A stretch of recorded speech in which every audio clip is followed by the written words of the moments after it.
Welcome back to another video, my brothers. Today's video is titled What I Would Tell My 18-Year-Old Self. Now, before I dive into today's video, I just want to thank every single one of you that have recently subscribed to the channel. We have officially breezed through the 2,000 subscriber mark, and I'm extremely grateful for every single one of you. So, what I would tell my 18-year-old self. Point number one, discover your purpose as quickly as you can. Now, the 18-year-old Ali was confused and stressed and skinny and broke, amongst many other things, right? And if I could go back in time, I'd tell the 18-year-old me to not worry so much about where he currently is, but to go out there and try shit out. Because the quickest way to discover your purpose is to do many things.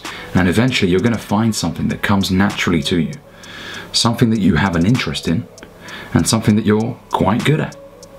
And that's the thing that you need to pursue as your purpose, as your life's work.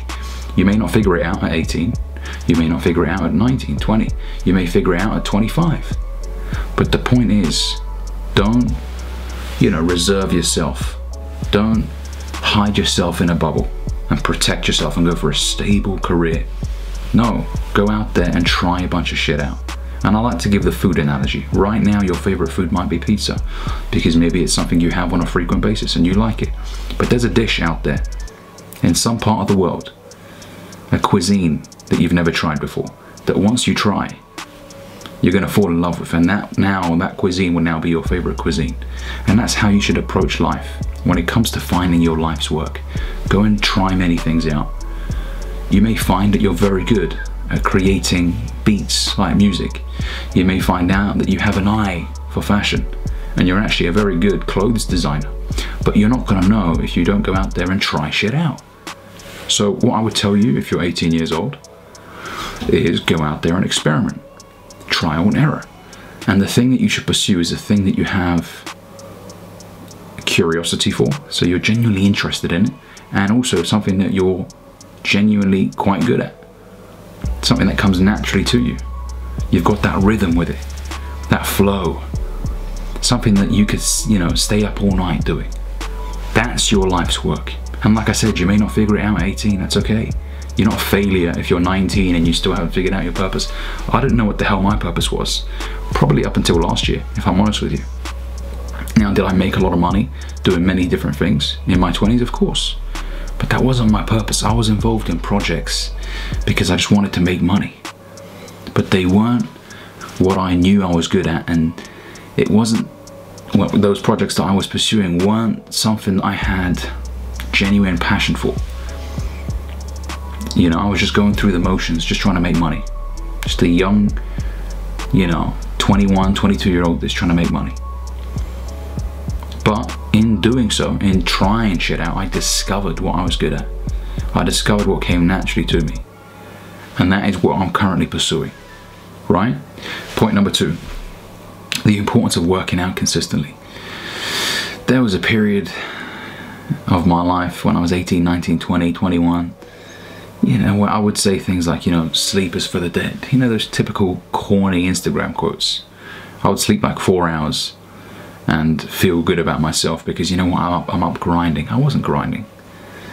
I might have been playing around, dabbling with a new project, but I wasn't grinding. I was ruining my health in the pursuit of a bit of money. And that's never worth it. Don't sacrifice your health to make money. Because, okay, what's the money gonna do if you're sick? If you're ill, if you've developed a serious condition because you haven't been sleeping? The money ain't gonna be fun to use, is it? You're gonna be bedridden. You're gonna dig yourself an early grave. So sleep is important, but also working out. I was skinny as fuck. I had abs, and I was like, yeah, I've got abs. But those abs were there because I was skinny, not because I was genuinely eating clean and cutting, and you know what I'm saying? I was working out, fucking around. When you see guys in the gym now that are really young, 18, 19, and they're just standing there in groups. They all don't know what they're doing, and they're just sort of going there for the sake of going there. Now, I applaud anyone who goes to the gym, don't get me wrong, because you're going there with the intention of bettering your health. That's good. But when you're 18, 19, 20, oftentimes you go and you just don't know what you're doing. You're just copying whatever you see someone doing, and some people carry on like that for years. not developing a proper routine. Okay, so work out consistently. If you're new to the gym, that's okay. You'll figure out what your routine will be with time. Just get in there, focus on the compound exercises, bench, deadlift, squats, right? Don't ego lift and fuck up your knees and shit. Take it easy, perfect your form, okay? And eat clean. Don't be eating Monster Munch crisps and drinking Monster Energy every day. It's gonna ruin your health, okay? Point number 3, the importance of understanding female nature. Now listen, I'm not one of those red pill gurus that will sit here and say, deploy these 5 tactics to get a woman interested in you. Nah, listen, I'm not gonna be slimy with it, right? I'm not gonna give you gimmicks. No, but what I will tell you is, as a young man, try and understand the way women think. Because what I do see is a lot of young guys making terrible mistakes. I know I made mistakes when I was a young man, right? I didn't know how women really were operating. I didn't know what the hell was in there, right? And I would deploy my male logic when it came to my encounters with women, right? Like, you know, little things like, for example, a woman comes to you with her troubles, her problems. What you should do is just listen. Sometimes they just want someone to listen to them. But when you're young and naive and you have no idea, your male wiring, your default wiring, your factory settings tell you to solve the problem. Hey, tell her, why don't you do this? And so you sit there and you say, hey, why don't you do this? And then she gets even more mad. And you're like, oh God, why is she getting mad? I'm trying to help her. So, you know, little things like that, understand how women think. And there's great books out there like How to Be a 3% Man by Coach Corey Wayne. There's Way of the Superior Man, which touches on that as well. Because a lot of guys are naive, man, honestly. And they make terrible decisions with the women that they're involved with. And oftentimes, as a young man, you self-sabotage. You become too needy, desperate. You think if you start cancelling the gym, your woman's going to love you even more. You know, when in fact, she may love you in the moment for staying with her, but over time she's going to think, what a weak bitch, he's just dropped everything for me. He's stopped working out, he's developed a fucking big belly. What a loser. So understand how women think. It will make your life a lot easier, believe me, okay? Point number 4, the importance of networking. People have everything that you want. I learned that from Grant Cardone, okay? People are the new currency. That's how I see it. You know, honestly speaking, your interactions with people can determine whether you become wealthy or not. Okay, and a lot of guys will say things, I'm an introvert, I'm a lone wolf. That won't serve you in the long run. Because networking with the right people can put you years ahead. Sometimes there's a guy out there who's not particularly intelligent, but he's an excellent networker, great communicator, great in social situations. He goes out there, introduces himself, he smells great, he looks great, everybody loves him.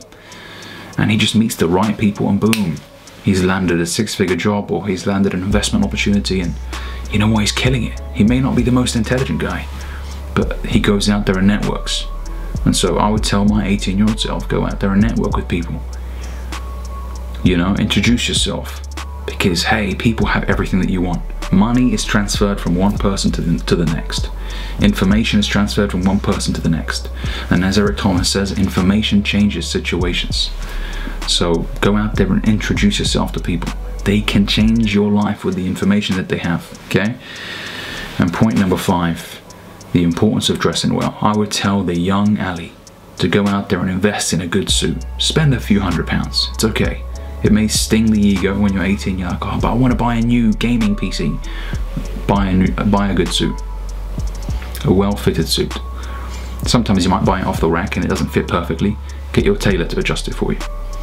Okay, spend £20, making sure the trousers are good and the blazer fits well.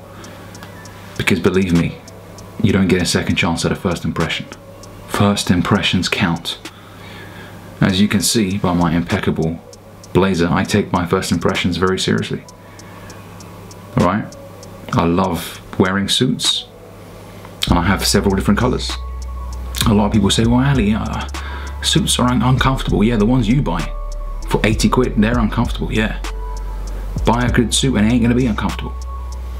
Okay? And have fun with it.